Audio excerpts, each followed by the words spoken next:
Pagi tu kita pergi dan kita jumpa orang kawasan tu lah. Tukar dia dan tunjuk di lokasi untuk gali lah. Gali masa tu mengambil masa dalam, kita anggap dalam 5 jam lah. Telaga Ibu ni semulanya dalam sebab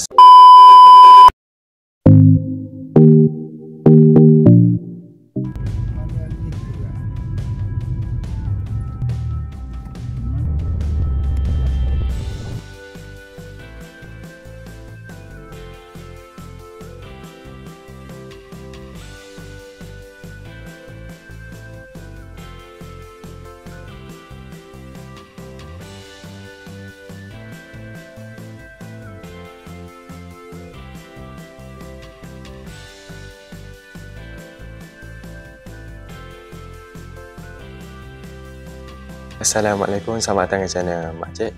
Okey, di video kali ni aku bawa ke anda tengok telaga Ibu lapar kerek deh kawasan Kebakir. Video kali ni mungkin tertanya kenapa telaga Ibu ni dalam.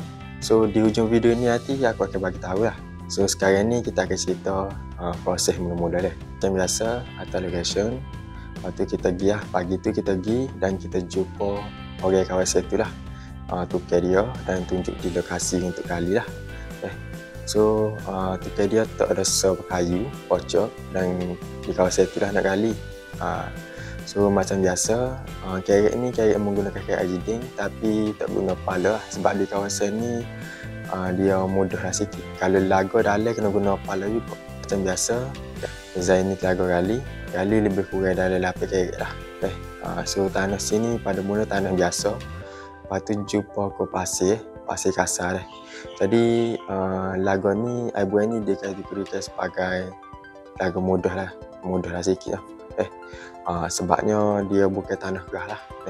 Dan gali masa tu mengambil masa dalam, kita anggap dalam 5 jam lah. 5 jam. Tapi ikut ke awal lagi sebab kita tukar, kita rehat betah. Jadi disebabkan gali sekarang bergili lah. Selalunya habis gali direct, ni gili. Jadi kalau habis ni ada sikit gali. Kalau kita ni lambat lah sikit.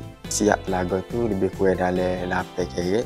Okay, dia bagi tahu dia nak parah bing tu, bing telaga tu, kalau kita tanda tu dia nak lebih kurang sejengkal. Kita ambil ukuran tu lah, ukuran pagar dan kita letak atas.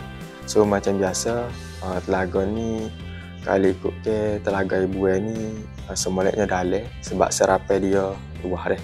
So mungkin tertanya kenapa gali telaga Ibu ni dalam deh. So kalau jumpa pasir ataupun jumpa air mata, kalau Ibu ni dia lambat penuh. Kita di pihak Zaini telaga ambil kita, dia daya serapai dia tu lebih banyak lah. Lepas tu dia duduk main dengan parah lebar air mata. Jadi air mata naik, air mata turun. So untuk penuh tu lambatlah sikitnya. Berbanding telaga Ibu pok sikit gali melainkan kawasan tu air lah, jumpa air gali 2 kali ada air dia tu lain cerita pula.